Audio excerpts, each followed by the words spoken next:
ओम श्री साई राम। धर्म वाहिनी अध्याय 3 आत्मधर्म। जिसमें मूल रूप में अज्ञान व्याप्त है वह अशांति से बच नहीं सकता, अर्थात अशांति का शिकार बनकर ही रहेगा। अधिक सुख सुविधा प्राप्त करने की इच्छा से अथवा कुछ क्षणभंगुर रुचियों और इच्छाओं को संतुष्ट करने की आवश्यकता से प्रेरित होकर केवल व्यवसाय बदल देने से स्थायी संतोष प्राप्त नहीं होगा।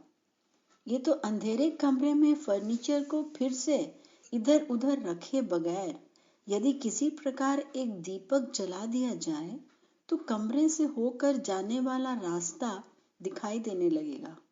फर्नीचर को इधर उधर हटाने की कोई आवश्यकता नहीं है। इसी प्रकार इस अंधकारमय संसार में सत्यता पूर्वक सही ढंग से और शांति पूर्वक बिना कोई ठोकर खाए चलना कठिन है। तब इस मार्ग को तुम सफलता पूर्वक किस प्रकार तय करोगे? ज्ञान रूपी दीपक को जलाओ, वास्तविकता ज्ञात करो और ज्ञान के प्रकाश में सभी कठिनाइयों को सुलझा लो, समस्याओं का समाधान कर लो। उस समय तुम ये दावा कर सकते हो कि तुम धर्म के अनुसार अपनी जिंदगी गुजार रहे हो। लेकिन तुम में बुनियादी दोष यह है कि तुम समर्पण भावना से काम नहीं करते हो। यदि तुम समर्पण भावना से कार्य करो तो तुम्हारे कार्यों पर धर्म की प्रमाणित छाप की मुहर लग जाएगी। कुछ चालाक लोग शंका कर सकते हैं और पूछ सकते हैं, तो क्या हम ईश्वर के नाम पर ईश्वर को अपने कर्म समर्पित करते हुए मर जाएं और जख्मी हो जाएं? अच्छा, तो क्या कोई मन, वचन और कर्म से पवित्र रहे बगैर अपने सभी कार्य भगवान को समर्पित करने की मनोवृत्ति रख सकता है? प्रेम, धैर्य, ईमानदारी, अहिंसा, ये चारों भगवान के सेवक के सहवर्ती गुण हैं। निर्दयता और कठोरता इन गुणों के साथ किस प्रकार रह सकती है? समर्पण भावना के लिए अपेक्षित निस्वार्थ भावना, आत्म बलिदान की भावना और आध्यात्मिक श्रेष्ठता रखने के लिए व्यक्ति को सत्य, शांति, प्रेम, अहिंसा, इन चार विशेषताओं को पहले प्राप्त करना जरूरी है। इनके बिना केवल नाम मात्र के लिए कोई मन्नत का चढ़ावा न चढ़ सकेगा। धर्म को अभिव्यक्त करने वाले कर्म अमर होते हैं और जो लोग इस तथ्य को जानते हैं कि वे अमर हैं, वे ही इन्हें कर सकते हैं। यही मनुष्य की परम नियति है। इस अवस्था तक पहुंचने के बजाय वह धर्म विरुद्ध कार्य करने के लिए उत्सुक रहता है। मनुष्य दिन प्रतिदिन भ्रष्ट होता चला जा रहा है। उसका पद शाश्वत बालक से घटकर नश्वर बालक, अमृत पुत्र से घटकर अनर्थ पुत्र हो गया है। हाथ में अमृत कसकर पकड़े हुए है, फिर भी वह इंद्रिय सुखों का जहर पी रहा है। सार्वभौम ब्रह्मांड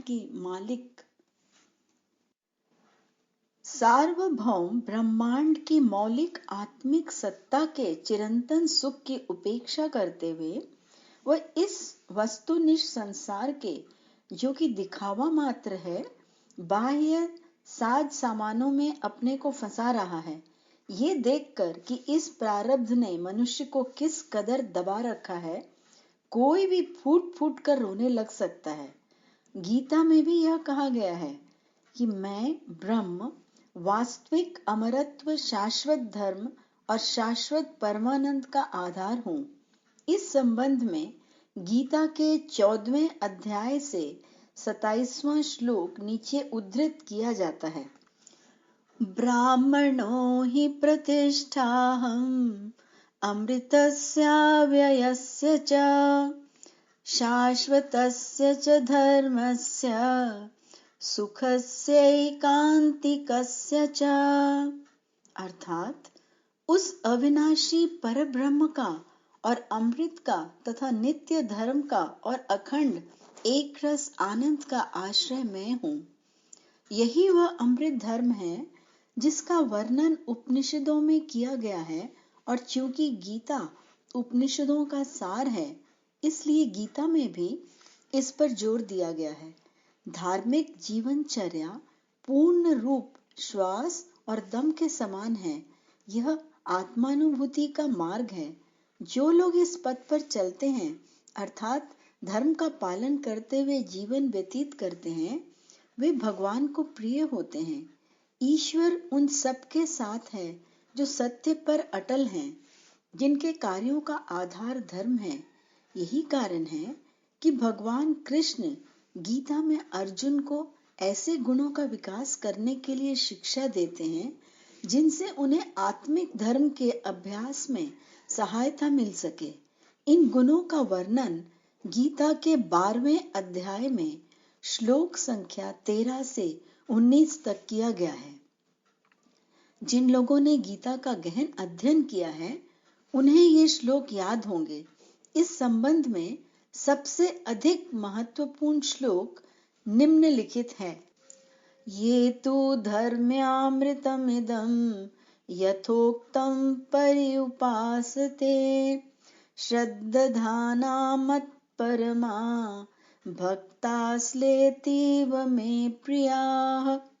अर्थात जो श्रद्धा युक्त पुरुष मेरे परायण होकर इस ऊपर कहे हुए धर्ममय अमृत का निष्काम प्रेम भाव से सेवन करते हैं, वे भक्त मुझको अतिशय प्रिय हैं। इस श्लोक में कितने सुंदर विचारों का विवेचन किया गया है। ये उन श्लोकों में अंतिम श्लोक उपसंहार है जिनमें मनुष्य द्वारा विकसित किए जाने वाले गुणों का वर्णन किया गया है। श्लोकों के इस संपूर्ण समूह को धर्ममय अमृतम अमरत्व प्राप्ति की धार्मिक विधि कहा गया है। भगवान कृष्ण ने गीता में बताया है, जिन्होंने इन गुणों का अभ्यास कर लिया है, इन्हें प्राप्त कर लिया है। जो मुझ में विश्वास रखते हैं और मुझे ही प्राप्त करना अपना चरम लक्ष्य समझते हैं, जो मुझ पर एक निष्ठ होकर आसक्त हैं, वे ही मुझे सबसे अधिक प्रिय हैं और मेरे सबसे अधिक निकट हैं। धर्म में अमृतम का यहाँ प्रयोग किया गया है। इस अभिव्यक्ति पर गौर कीजिए और इससे प्रेरणा प्राप्त कीजिए। भगवत दया रूपी अमृत को प्राप्त करने के वे ही पात्र हैं जो भगवत धर्म का सच्चाई से पालन करते हैं। जन साधारण का यह विश्वास है कि वे भगवान की भक्ति करते हैं, लेकिन वे ये जानकारी हासिल करने के लिए ठहरते नहीं, कोशिश नहीं करते कि क्या भगवान का उनके प्रति प्रेम है। ऐसे व्यक्ति बहुत ही कम हैं जो इस प्रकार की खोज करने के लिए लालायित रहते हैं। आध्यात्मिक सफलता का यही सही माप है। एक ही मनुष्य अपनी प्रजा का राजा, अपने माता पिता का पुत्र, अपने दुश्मनों का दुश्मन, अपनी पत्नी का पति, अपने पुत्र का पिता होता है। वह अनेकों भूमिकाएं अदा करता है। फिर भी यदि तुम उससे पूछते हो कि वह कौन है, यदि वह अपना उपाधि संबंधी प्रमाण देने के लिए इनमें से कोई भी रिश्ता या संबंध बताता है, तो ये उसकी भूल होगी, क्योंकि ये तो ऐसे प्रतीक हैं जो उसके भौतिक संबंधों या कार्यकलापों को प्रदर्शित करते हैं। ये सब ऐसी उपाधियां हैं जो उसके भौतिक या व्यवहारिक संबंधों पर प्रकाश डालती है। वास्तव में ये अस्थायी पदों के नाम हैं। वह ये भी उत्तर नहीं दे सकता है कि वह सिर है, पैर है, हाथ है, इत्यादि इत्यादि, क्योंकि ये सब शरीर के अंग प्रत्यंग हैं। वह इन अंगों प्रत्यंगों से कहीं अधिक वास्तविक है।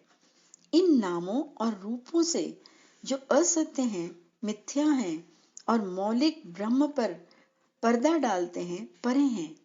उसे मैं के रूप में जाना जाता है। उस मैं की सत्ता पर अच्छी तरह विचार करो और ये खोज करो कि वह मैं वास्तव में है क्या। जब तुम्हारे लिए अपनी सत्ता का विश्लेषण करना और उसे समझना इतना अधिक कठिन है, तो तुम अन्य सत्ताओं के बारे में निश्चय पूर्वक किस प्रकार निर्णय दे सकते हो, अर्थात अन्य सत्ताओं के बारे में तुम्हारा निर्णय किसी भी प्रकार सही नहीं हो सकता। जिन्हें तुम मैं और तुम कहते हो वे शरीर और रूप से संबंधित हैं, वे सत्य नहीं हैं। आत्मा एक है, अविभाज्य है और उस पर आधारित धर्म वास्तविक धर्म है। कुछ लोग कहते हैं कि तुम आत्मा आत्मा कहा करो। अच्छा, तो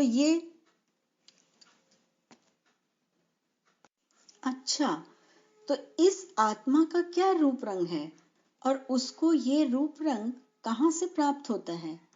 वह शाश्वत, अपरिवर्तनशील और अमर है।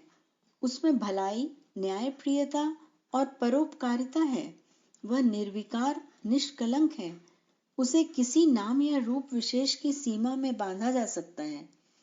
उसे ज्ञान द्वारा समझा जा सकता है, जिसका ज्ञान का विकास कर्म देह में और कर्म देह द्वारा होता है। कर्मशीलता के परिणाम स्वरूप अर्जित होने वाला शरीर ही कर्म देह कहलाती है। नाम और रूप तो केवल शरीर का होता है। इसलिए शरीर के प्रत्येक कार्य में तुम्हें आत्मधर्म व्यक्त करना चाहिए।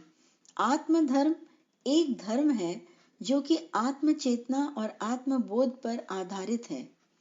ये कहा जाता है कि आत्मा न तो पुरुष है, न स्त्री, न कोई गाय बैल है, न भेड़, न घोड़ा है, न हाथी है और न ही कोई पक्षी है, न वृक्ष। ये इस प्रकार के वर्गीकरणों से परे हैं।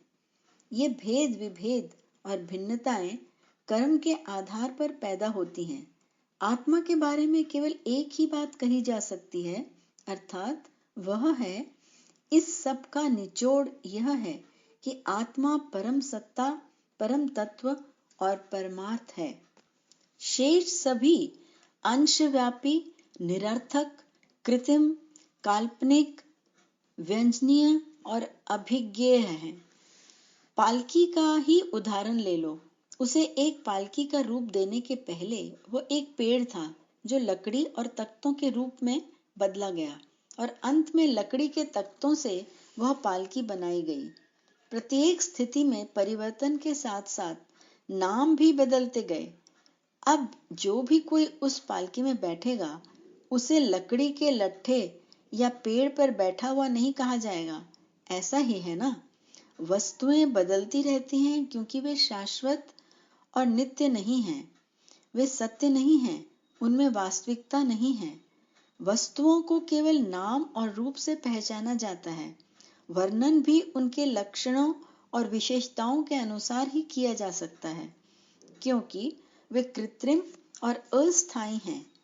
कुर्सी यथार्थ रूप में क्या है? वह विशेष रूप से किया हुआ लकड़ी का रूपांतरण है, ऐसा है ना? लकड़ी को निकाल लो, लकड़ी के न रहने पर कुर्सी भी गायब हो जाती है। लकड़ी पर विचार करो, क्योंकि लकड़ी ही कुर्सी का सार है, तत्व है। लकड़ी रूपी सार या तत्व न रहने पर कुर्सी भी विलीन हो जाएगी। उसी प्रकार से धर्म भी है। वर्ण धर्म, गृहस्थ धर्म, वानप्रस्थ धर्म, संन्यास धर्म, ब्रह्मचर्य धर्म, ये धर्म, वह धर्म इत्यादि सभी प्रकार के धर्म कुर्सी, बेंच, पालकी इत्यादि की तरह मौलिक धर्म के रूपांतरण हैं। जैसे जैसे तुम वस्तुओं की प्रकृति पर गहराई से विचार करोगे, उनकी पृथक पृथक किस्में गायब हो जाएंगी। मूर्त धर्म लुप्त हो जाते हैं, केवल आत्म धर्म ही रहता है।